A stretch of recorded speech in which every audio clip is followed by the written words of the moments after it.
Hey everyone, this is Homemaking with Rebecca, where we talk about homemaking, homeschooling, homesteading, real food recipes, and today I'm going to be talking about homeschooling high school. I've been thinking a lot about this topic lately because I just graduated my second child and I've got my third child coming into high school, and I will be having a fourth one come in a couple years from now. I know this can be a big topic in homeschool groups of homeschooling high school. A lot of times there's a lot of fear around it, and I just kind of want to share some of my thoughts and my experiences over the last few years of graduating a few of my kids out and how I approach it. Where the fear tends to come in is we're just trying to do the best for our kids. We want to give them the best education. We want to prepare them for life. We want to just give them everything that we can. And sometimes we feel like we don't have enough of what it takes to give them that. And so that's the reason a lot of times people decide to put their kids in school for high school, and maybe just have them do some online programs and things like that, and that can be a great option. But if you decide to homeschool high school, I just kind of want to think about, like, what is our objective here? What are we trying to accomplish? Because a lot of times we get wrapped up into the bookwork and making sure they have everything they need with their books and their education, and we kind of miss some of the other things. And we just get so focused on that. We want them to be the best, get into the best college, do all these things, that maybe we aren't looking at the whole picture here. So that's kind of something that I've shifted my perspective on over the years. You know, my oldest child, she was very, very smart. She graduated early, and I just kind of had it in my mind that she would go to college. She would collect out of a lot of classes. She would do dual enrollment. She could have been one of those kids that at 18 basically had a college degree. It just wasn't the path that she ended up going down. It wasn't going to be the best thing for her at that time. And so I kind of just had to shift my perspective on that. And, you know, I think sometimes we get wrapped up into this because, like I said, we do want to do the best that we can, but also it tends to be a badge of honor for us. You know, we want to know that we did the best for our kids. And sometimes how we think that we've done the best for them is saying, oh, my kid got into this college. Oh, my kid did this. Oh, my kid did that. And, you know, that's fine. And sometimes that's the great path for these kids to go down. And sometimes it's not. So we don't want to get wrapped up into that. So if you're here and you're just wanting to know the exact curriculum to use and how to do a transcript, that's not exactly what this is going to be. I will share at the end kind of how I break down the different subjects and what we do for a transcript, but I'm going to be kind of talking about the overall picture here. So starting off with number one, our first objective is that we want our kids to love the Lord and to follow in His ways. And some practical ways that we try to implement that into our life is, number one, we go to church and we have a faith community there, and we encourage them to have good friends that are helping them grow sharper in their faith. As iron sharpens iron, we want them to be sharp, so we encourage them in that. We try to have them around good people. We try to have good people in our house that will encourage that. We can have good fellowship, good friendships with. We try to encourage them to read their Bible, to pray. We pray with them. We pray for them. We try to live it out ourselves so that they can see that as well, and that they're wanting to have that. And they see us fail on a daily basis and get back up and try again. And so just practicing that in front of them and letting them know that we're not perfect, but we're trying as well, because we just know that that's going to help them throughout their life. If they have something to lean on besides us, they have God to lean on and to ask for direction and ask for help and ask for wisdom, because we're not always going to be there. We're not always going to be there for them to ask for things. And so we want them to have someone else that they can rely on and to know that they can rely on the Lord. So that's kind of our main focus. And then number two would be that we want our kids to come out of this with maintaining a relationship with us. So if we do all these things and they come out of high school and they have the best test scores and they know all the things, but we've pushed them so hard that they don't even want to have a relationship with us, then I don't see that as a win personally. Whereas also, you know, we don't want to just not do anything and just leave them to their own devices and not train them up in the way that they should go, you know. So we are trying to instill these things in them. So we try to do this through this parent-child relationship of, we are the authority. We want the best for you. You can trust us. We're here for you. But you also have to be respectful of us. You know, a lot of times people in these teenage years, they want to be friends with their kids. And that's great because at this time, you can kind of form those bonds and those friendship relationships because they're coming into young adulthood. So you can have a lot of the same interests and hobbies, and it's fun to do those things. But we need to continue to maintain that parent-child relationship in a healthy way. And just a side note with this, sometimes we go through difficult times, difficult seasons. Our kids go through difficult seasons. And so just because you're going through a difficult season doesn't mean it's going to be that you're going to have a bad relationship with them. Maybe some things need to be worked on. Maybe you need to learn where you need to back off. Maybe you need to learn where you need to lean in a little more. And that's one of those things that, sometimes you have to bring in help. You have to go talk to people. Maybe you need to go talk to somebody. Maybe they need to go talk to somebody. Maybe you need to talk to somebody together and work through these things. But we want to maintain this relationship. And so how we do that is just by just talking with them, having a relationship with them. Like I said, sometimes you just kind of have to figure out how your child ticks, how they work. And that can be hard because, when you have multiple kids, a lot of them are different. And so you kind of have to, what works for one might not work for another. And you kind of have to figure that out. And so we want to come out of this maintaining that relationship. So once they leave the nest and they go out into the world, I want them to come back and want to know that I'm here for them and I love them and I want what's best for them, and then we can maintain that relationship. Because I just think that's very important. You see this in homeschool kids, in public school kids, in all different scenarios where parents just push too hard and the kids don't want anything to do with them later on in life. And obviously there's different reasons for those type things. But for me, that's super important, is to be able to maintain that relationship with them. And like I said, that they have a place that they want to come back to, that feels safe and inviting and caring. And also that speaks the truth in love, because that's what we're here for. I feel like your family is kind of the people that can tell you things sometimes when nobody else can, And so to have that to rely on, to know, hey, if I ask my mom this, she's going to tell me, and she's going to tell me the truth, whether I want to hear it or not. She's going to tell me what I need to know. And so there's just a lot of security in that, and giving that to our kids is just such a gift. So the third thing is, I want to raise them to be decent human beings. And so for me, this looks like showing up on time, having good communication skills, being nice to others, being inviting to others within a group, answering the phone, getting back to people like at a job. If you're going to run your own business or something, you need to know how to pick up the phone, how to communicate with people. One of the big problems is when you're trying to get something done, if you call a business and nobody answers the phone, that's extremely frustrating. So you need to be able to get back with people. You need to be able to know how to communicate and ask questions, and to be able to get things done. If you're going to be any type of leader, you need to know how to communicate with people properly. One of the ways this played out the other day is we're farm sitting for some friends of ours, and we're milking cows for them. Now, I've done this before, but it's been a little while.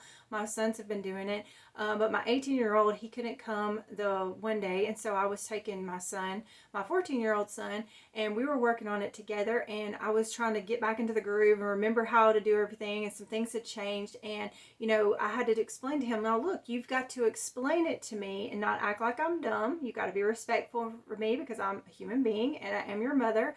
And you also need to not mumble. You need to explain yourself properly, because he knew how to do everything and he was good at it, but he needed help from us. And so you have to learn to work together. And I think learning to work with your family is such a huge thing, because if you can work with your family, then you can learn to work with other people. And so that's kind of how this plays out on just kind of a practical level. And in that piece of being a decent human being, I also want them to be likable. If nobody wants to be around someone that thinks they know everything, that can't listen, that just cuts people off in conversations, things like that. And so just developing those skills. This is something we're developing over the years, not just in the high school years, but this is kind of the outcome that we want them to get to. And they're not going to get there automatically as soon as they graduate. We're all still a work in progress as well, but we're hoping to instill these characteristics in them so that they can grow in those as they mature. The fourth thing on the list is we want to see them develop into their talents and gifts and be able to share those with others and kind of live into their purpose in life. I think that we're all made on purpose for a purpose, and being able to share those gifts with others is just such a cool thing, like leaning into that and seeing what you're good at and being able to share that with others. As homeschool moms, whether you've done this from they're little or maybe just a few years, we get this opportunity to see our kids and see what they're good at. And for me, sometimes it can be frustrating when like you tell your friends or family what they're doing, and they meet your kids, and the kids just don't open up, and they don't get to see that part of your kids that and see. So we can just see those best parts in them, and we want to show that to others. And so when they go out into the world, whether school or work or whatever they're doing, it's cool for them to get to share those with other people, and make sure that you're telling your kids what they're good at and showing that to them, because they may not know. Maybe they're a good friend to people. That's a great thing, being a good friend. Maybe they're a good leader. Maybe they're good at building stuff. Maybe they're good with kids. They're good with babysitting or teaching or things like that. There's so many gifts and talents, and they need to know that they're good at that, because sometimes you don't know. You just think everybody has those same gifts. And so recognizing those things in them and telling them so they can kind of grow into those things is such a great thing. And just like I said, it's just fun and exciting to watch your kids be able to go out into the world and bloom and grow and show the world what they have to offer and give, and to help others. And so I think that's just such a fun part of being a parent, is getting to watch them flourish in that way. And the last objective I have for them is just completely practical, and it's just knowing how to take care of themselves. And so in that's going to be knowing how to do their laundry, knowing how to cook for themselves, knowing how to go buy groceries, knowing how to manage their finances, work ethic, being able to work a job to take care of themselves. And that kind of goes into a lot of the other things that we already talked about. But those are things on a practical level that they need to know. And we're kind of ushering them into those things during high school, or maybe they already know some of them. But I know for us, what this looks like on a practical level is all my kids do their own laundry. They have for a few years now, and sometimes the older ones would help the younger ones. But definitely about 14, 15 years old, they can do their own laundry. And that's a great real world thing for them to be able to do, because if they haven't done their laundry, they don't have clean clothes. So it's a real world consequence for them, and it's on a small level. So, having to wear dirty clothes isn't really that big of a deal, but some of these other consequences can be. So we learn early on that, hey, you know what? I've got to think ahead of time and get my laundry done so I have clean clothes to wear. Maybe they have a uniform for work or something like that. They've got to get those things done ahead of time, and they've got to know. So sometimes I still have to remind my kids, hey, your laundry's in there, you need to get it out and fold it, things like that. But they know that they've got to do their laundry, they've got to get it pushed through there so that it can get dried and get done.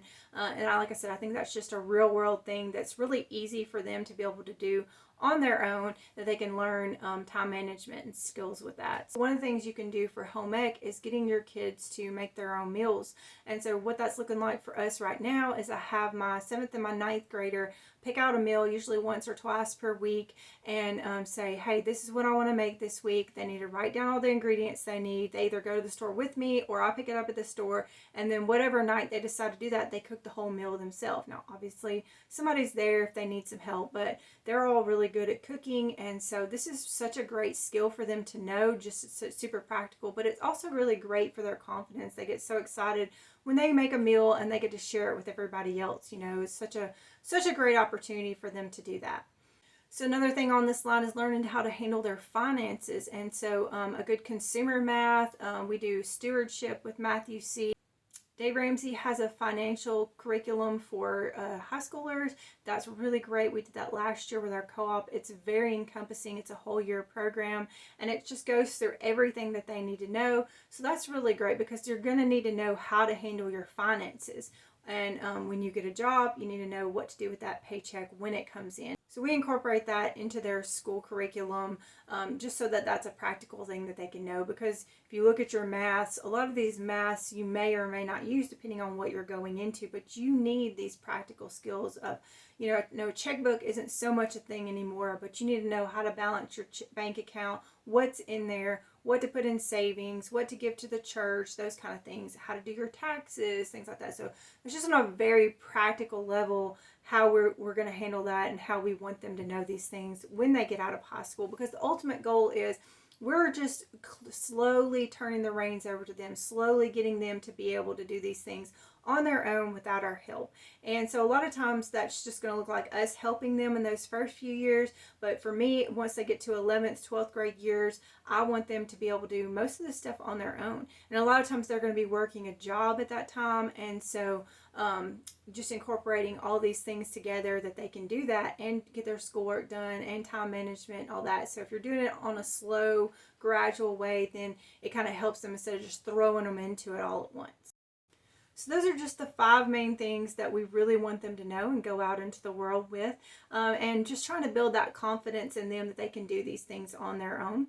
And so I'm just going to kind of go into what that looks like in the high school years for us and kind of how we've managed it. So you want to check with your state and kind of see what the transcript requirements are for your state. But I'm just going to tell you kind of how I build mine out and how I make it work for us.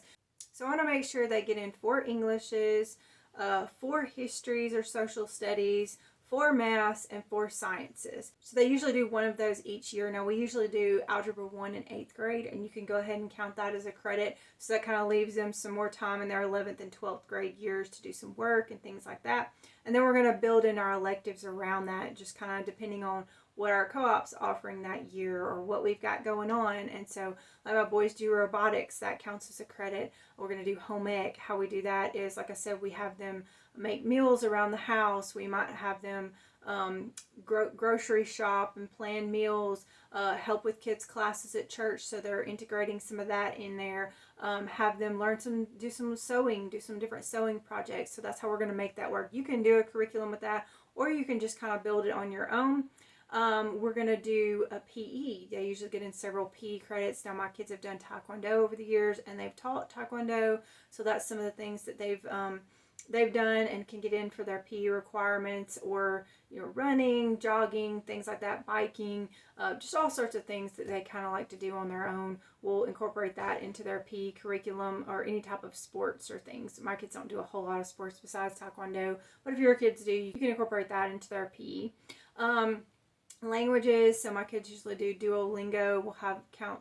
I'll have them do Duolingo for a couple years, and we count that as their language credit. So I usually give them a Bible credit when they're reading their Bible, or maybe they're doing a Bible curriculum, or they're working through some classes at church, and so we'll give them credit for that.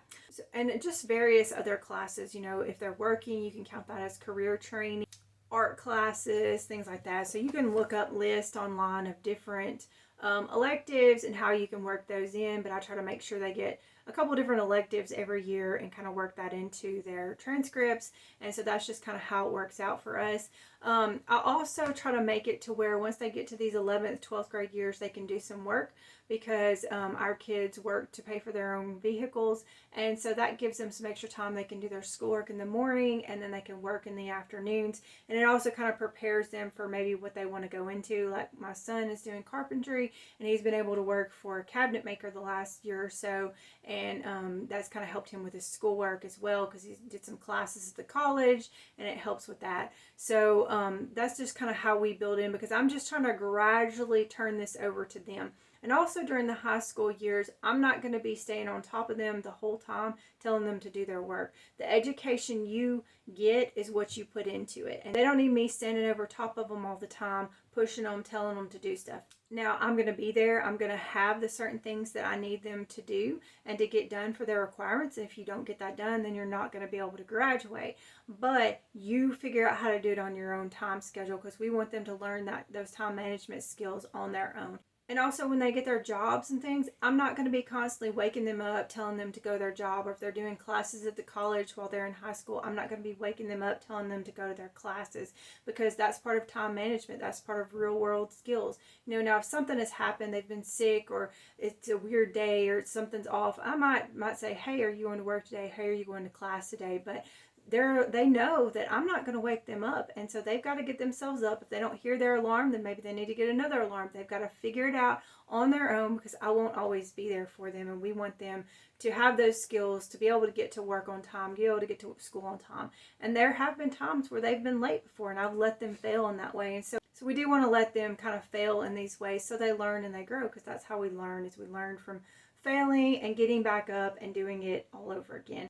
Those are just some of the thoughts I have on homeschooling high school, and just because some of the things that we've done over the years and how it's worked for us. And like I said, depending on what your kid wants to do is going to depend on what kind of classes you want them to take in high school and what kind of classes you want them to be taking to put on their transcripts, what school they're going to get into, or if they're going to go to a technical school. So you can kind of tailor their transcript according to what they want to do in life. Or maybe they don't know what they want to do and you just want to get them a basic transcript. You can just kind of look up the requirements for that, get them a basic transcript, get them graduated, let them work for a while, kind of see what they want to do, explore different ideas. Maybe they want to travel, maybe they want to do some different things like that. And so they can just kind of get some footing in the world just to kind of discover who they are and what they want to do and what gifts they do have to share with the world.